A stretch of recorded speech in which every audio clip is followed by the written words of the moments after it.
Now, I've always been on the fence about Cadillac styling, but this might just be the best looking midsize luxury sedan on the market.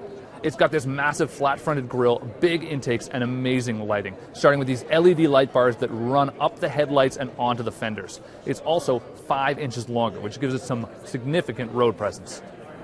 But back to that V-Sport model. It gets a long list of upgrades, from 18-inch wheels and high-performance tires to an electronic limited slip differential and upgraded Brembo brakes. It also gets a track mode, which will adjust the steering settings, as well as the magnetic ride suspension to give the very most out of this car.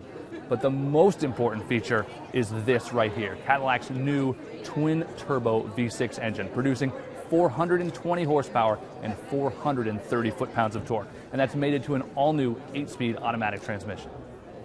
There are also 2 other engine options, a familiar 3.6-liter V6 making 321 horsepower, as well as a 272 horsepower turbocharged 4-cylinder that will get up to 30 miles per gallon on the highway. The car's interior is almost as nice as the outside. There are a few little cheap items in the cabin, but otherwise it is very nice in here. There's this rich brown leather we've got in here, as well as this very unique wood trim on the doors. Now, you can also get aluminum if you'd like, or there's genuine carbon fiber.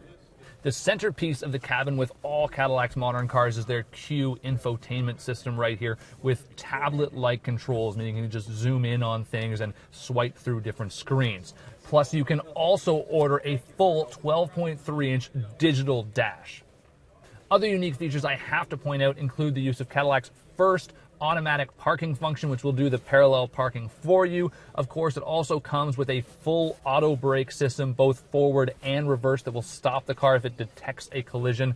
And on top of all that, of course, it gets Cadillac's new safety seat, which we saw first on the XTS. Now, that will actually vibrate the seat if you are, say, approaching a vehicle too closely, or if you're about to leave your lane and there's a car in your blind spot that you don't see.